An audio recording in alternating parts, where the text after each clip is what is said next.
I'm Bob Weeks for Wichita Liberty TV, your weekly source for news, analysis, and commentary about Kansas and Wichita government and public affairs. We're broadcast on Great Plains Television, that's channel 26.1, Sunday morning at 8:30, repeated at 4:30.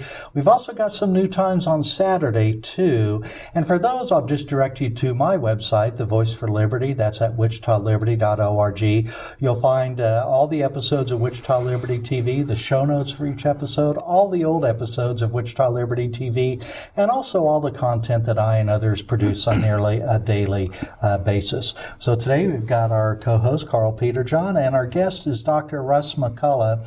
He is the Wayne Angell Chair of Economics at Ottawa University here in Kansas. He's also the founder and director of the Gwartney Institute for Freedom, Justice, and Human Flourishing. That's a think tank that explores the evidence of social institutions around the world, including faith and economics. He joined Ottawa University in 2011, coming from Iowa State University, where he earned his PhD in public economics and taught classes while pursuing many entrepreneurial endeavors. So Dr. Russ McCullough, welcome to Wichita Liberty TV. Thank you. It's great to be here. In memory, I'll say my mother-in-law also graduated from Iowa State University. Go Cyclones. Too. So there we are. Yeah. So the Gwartney Institute, I was ashamed to say I didn't know what that was, but then I realized it's just getting started. So tell us about the Gwartney Institute. Where is it? What's it all about? What are you going to be doing? Sure. Well, at little old Ottawa University, I decided I was getting lonely with my economics department of one, and so I thought it would be fun to create something new there and ride on the legacy of Jim Gwartney, who was a graduate there. So I started seeking funding and ended up getting a $500,000 grant from the Charles Koch Institute to go on this journey of hiring a new professor, and we have some graduate students and an undergraduate scholar to kind of work as a team to bring out these ideas, investigating issues of economic freedom or even social justice, and what does that mean so that we can have a meaningful dialogue where the focus of the Institute is not an advocacy position, but more of a informational, scientific, if you will, as much as a economist can be scientific, approach to the data. And what does the data say on these issues that we care deeply about? Now, whenever I hear economic freedom, I always think back, it was, I think about 8 years ago, Nancy Pelosi, the Speaker of the House, she told me, if we pass this Obamacare, then you are going to be free to be an artist or a painter or whatever you want, and you're not going to have to worry about health care. And I took her at her word, at least I was going to try to, but it seems to be that was not really a promise that they could keep. Yeah.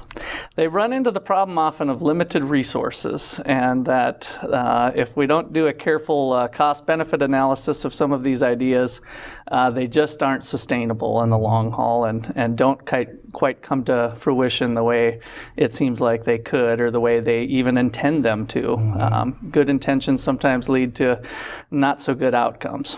So the one of the talks you're going to give here in Wichita is about the pillars of economic freedom. What are they, and why isn't free health care one of the pillars of economic freedom?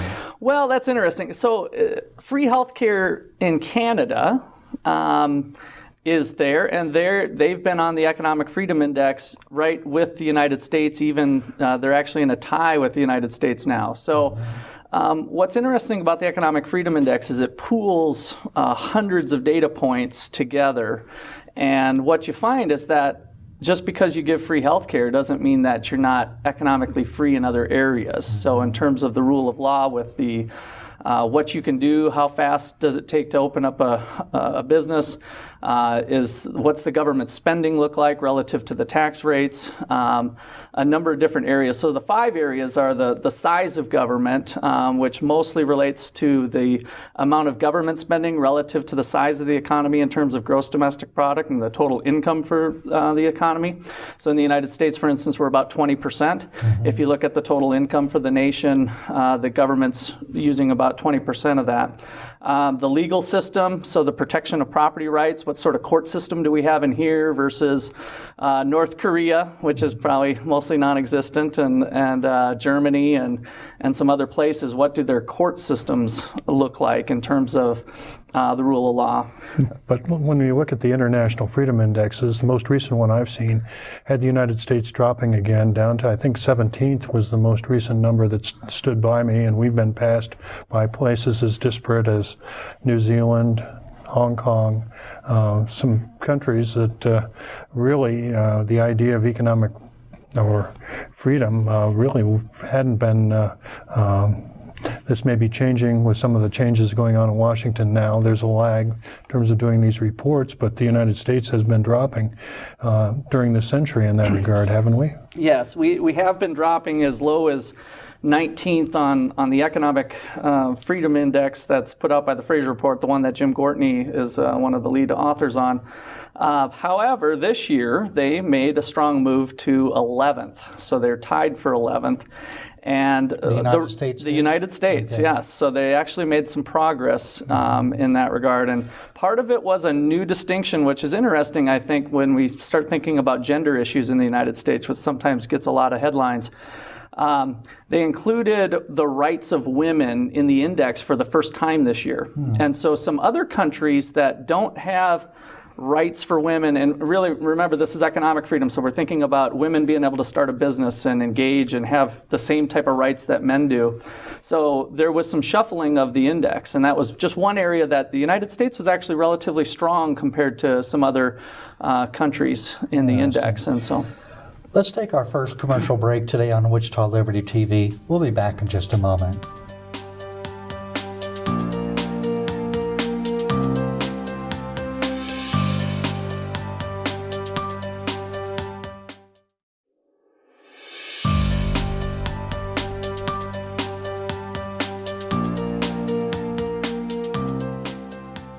Well, welcome back again to Wichita Liberty TV. Bob Weeks here, Carl Peter John, and our guest, Dr. Russ McCullough of Ottawa University and the Gwartney Institute. So we were talking about the United States rank in economic freedom. You mentioned that there is something this year, equality of the sexes, that caused the United States to rise a bit. But other than that, I think we had been falling. This year, in recent months, we've had something that may or may not affect our ranking. We've had tax cuts, good thing, but we've also had higher spending, bad thing. How's that those two things going to affect our ranking, and how does they affect economic freedom? I can only help with the direction of the change. So this is not my work in terms of actually assembling the index, but I know quite a bit about where it would be going. And so you said it correctly that lowering taxes, one of the major categories in the size of government is the tax rates, and so that'll be a plus for economic freedom in that regard. But any government spending increases will look to offset that.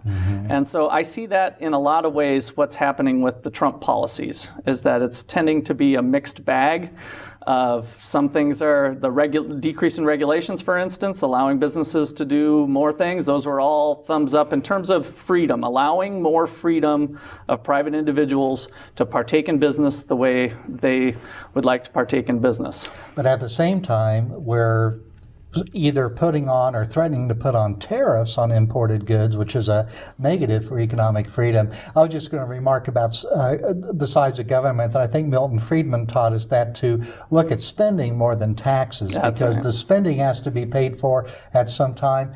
Lowering taxes is pretty popular, but cutting spending is really almost impossible to do. But looking at the spending side and the tax side, there's one big category that isn't included, and that's the debt. And in the federal side, you've got the on-the-books debt, and then you've got the unfunded liability side. Do these measures for economic freedom indexes look into the debt aspects of the equation? The debt aspects would come through outlays for interest. So higher debts would mean more interest.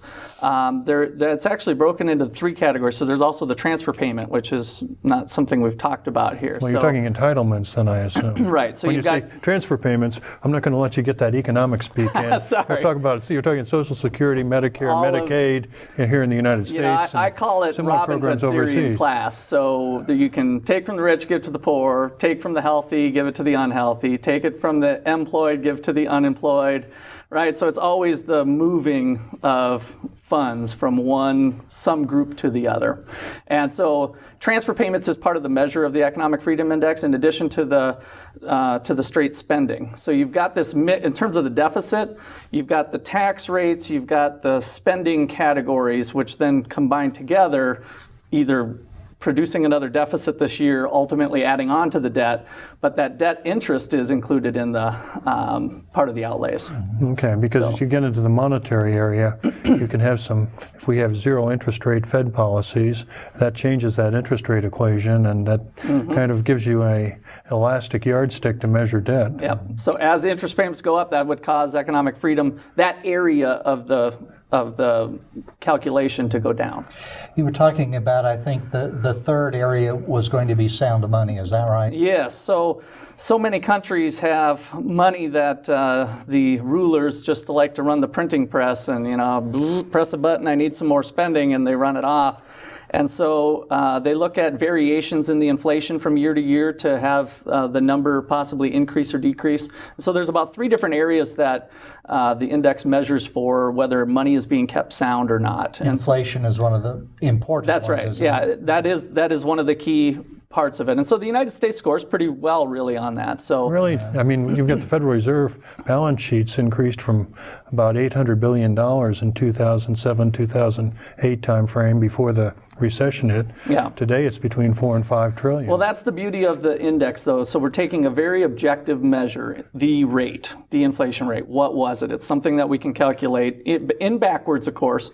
Those things you're bringing up might be inflationary in the future. Those don't get reported, which might be bad for the economy, right? But I'm saying that's not going to be reflected in the number for the economic freedom. Ultimately, we're going to look at the end result, which is inflation. And a lot of people, when this quantitative easing started, I think early on in the Obama administration, which was creating a lot of new money to help expand the economy, it was thought that would lead to widespread high inflation, but that hasn't happened. Yep, that was my prediction too. Yeah, I came out and met with other people and made the same following Milton Friedman's advice. The thing that was missing was the hoarding of cash.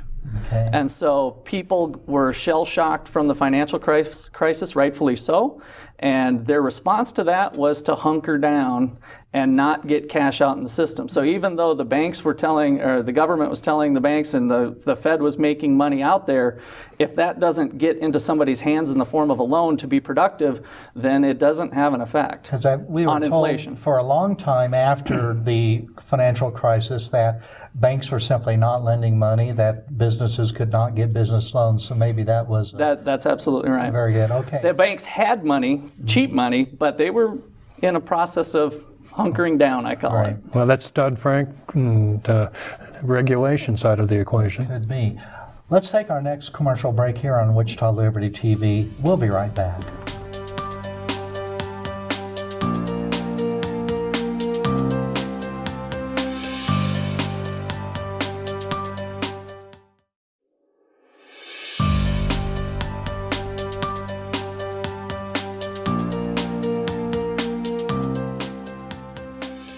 Welcome back again to Wichita Liberty TV. Bob Weeks here, Carl Peter John co-host, and Dr. Russ McCullough of the Gwartney Institute at Ottawa University, professor of economics there.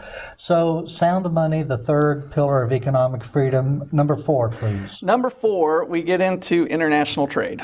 And so economists since David Ricardo back in the good old days, the 1800s, came up with this idea that we can make each other better off by engaging in trade. And this happens every day when I go buy something from Walmart that they're specializing in, and I specialize in producing education for my students, right? We're making a free trade. And so the same is true whether that stuff is being made by another person in another country. And so the math of it is pretty easy to lay out to people, that it creates win-win situations for each country. The thing that doesn't get brought up in a accurate way is that within each country there are winners and losers. But the winners' wins outweigh the losers' losses, is the way it shakes out with trade. And so that comes about from the shrinkage of American steel, for instance, has been kind of a hot button. That industry might shrink, some people might lose their jobs, they end up having those resources need to be reallocated into other sectors in the United States. And so those win-win situations are out there, they'll remain. Once tariff and non-tariff barriers go up, then those start to deteriorate. The people in a weak sector, presumably weak sector that we didn't have an advantage in from a cost perspective, a few people might keep their jobs at the expense of us paying for higher prices in other areas. And like the steel workers who lose their jobs, and many of these people are going to be approaching middle age or something, and it's very disruptive for them, no doubt about it. But this sort of disruption is continuous and really has to happen unless we become stagnant, I think. Yes, yeah, going back to Schumpeter's creative destruction, it's an inevitable process that is a healthy one in the long term, even though in the short term there's certainly some people that will be hurt. But Schumpeter had the idea that you've got that this disruption will affect the governmental side, and when you talk about economic freedom, that's sort of capitalism on the micro level, which I think still remains relatively popular. But today, capitalism, especially on most college campuses, seems to have become a dirty word in terms of its antithesis is social justice.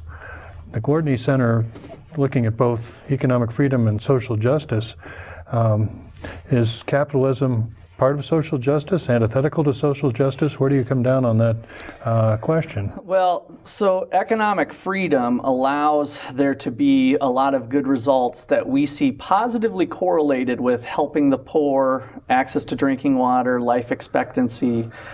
So in terms of there being social justice of helping the poor, economic freedom can help that. And that's not articulated very well in most of the arguments. So how much does transfer payments, an emphasis on transfer payments or entitlements as you prefer, how much does that detract from the outcomes we desire? That's what the Gwartney Institute is looking to investigate. And certainly there is a role for charity.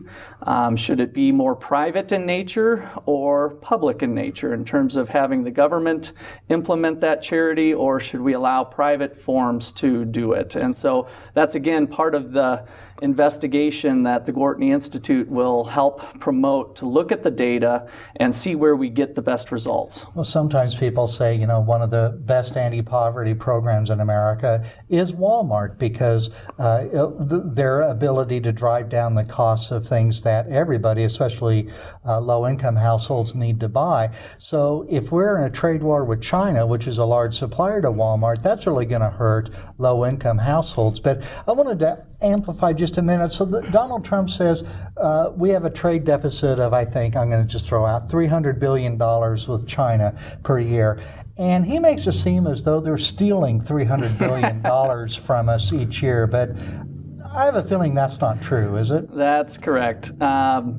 When you run a deficit, that money has to equalize at some point. A trade deficit, I should be clear. So what's been going on is that China has found the United States a very attractive place to invest in. And so part of the interest rates being low is not completely Federal Reserve driven, but also driven through an increase in funds, a supply of funds of American dollars being invested in our markets that have helped keep interest rates low, for instance.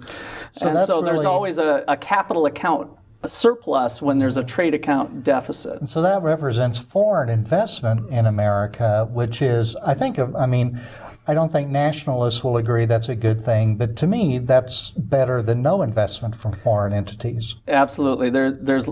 It's not a zero-sum game. So them putting money in doesn't mean an American can't put money in somewhere else, right? And I think we also have to remember that it's really not governments that trade with each other, it's individuals or companies. And Apple would not have would not have iPhones assembled in China if it was not advantageous to them, I don't think. So That's right. We are going to take our last commercial break here for Wichita Liberty TV. We'll be right back.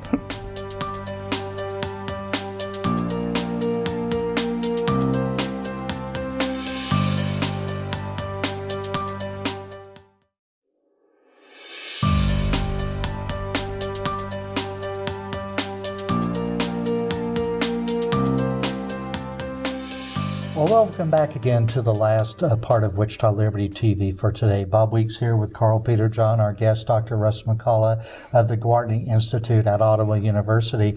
Carl, you had mentioned social justice and economic freedom. You know, one thing I think we're starting to realize is that restrictive licensing regimes, which I think are a part of economic freedom, make it very difficult to get started in certain jobs, I meant to say there. For example, I get my hair cut. You may not believe I get haircuts, but I get my haircuts at a barber college here, and those people have to go to school for a long, long time and pay a lot of money to be a barber, which is kind of it's not a glamorous job, but it's at least a first job anyway.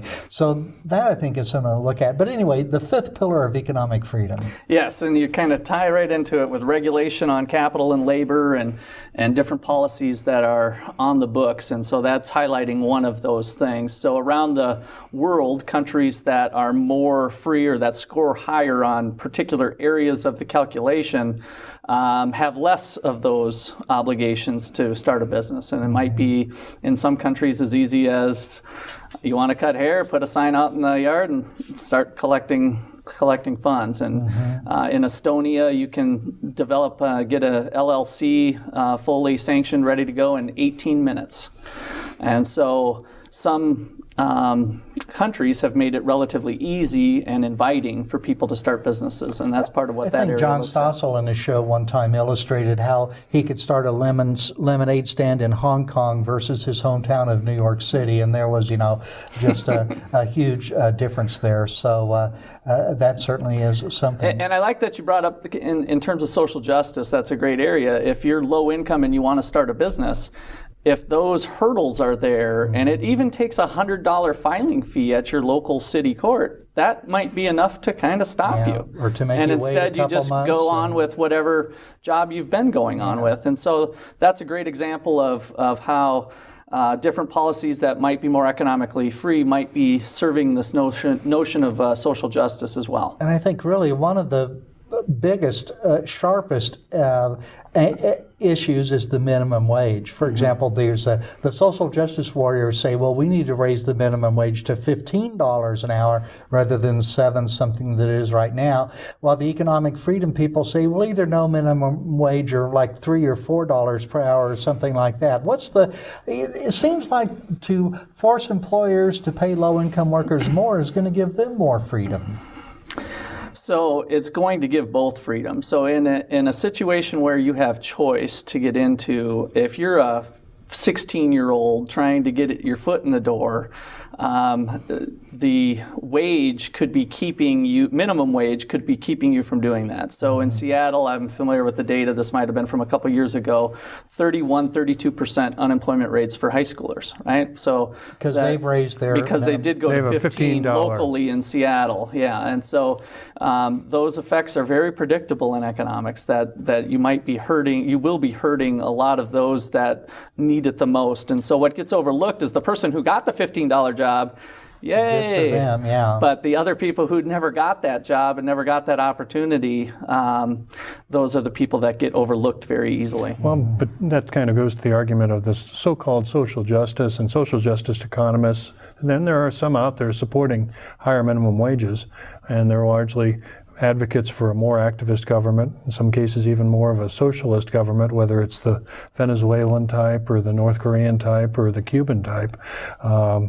We're in a situation where social justice, from a lot of folks I hear from, is synonymous with Venezuela, Cuba, similar places around the world where the government has basically taken over almost all economic activity. Yeah, and I'd like to think, again, after looking at data and statistics, that those folks wouldn't support a Venezuela-style regime. They're more likely to look at our friends in Sweden and some other places where they might find, after studying this material, that in many ways those folks are more economically free. Even though the government is relatively large, so that counts against them in the Freedom Index, they're more economically free in the sense of maybe being able to start their own salon. Right, so they might have less restrictions and regulations in terms of what they can do, and so there's these trade-offs in the index that are important to look at and learn and understand. Let me ask you, what are the top 3 countries in the index at the moment? Because they should have a huge comparative advantage in terms of economic freedom for future growth from the countries who are somewhat less free, and a big advantage over the ones that are totally unfree. Right. So Hong Kong's been number 1 for forever, which isn't technically a country. Here's the full list of the 159 countries. So Hong Kong, Singapore, New Zealand, Switzerland, Ireland, United Kingdom, Georgia, Australia, Estonia, Canada, and the United States. There's Georgia, the top 11. You're talking about Georgia in Asia, not the Georgia in right. north of Florida. Yes. So there's a lot of names on that list that you would think the United States, with the land of the free, would be higher, but what they're doing in their countries are setting themselves up for future growth. And we're starting to see, in terms of another buzzword for social justice, of income inequality.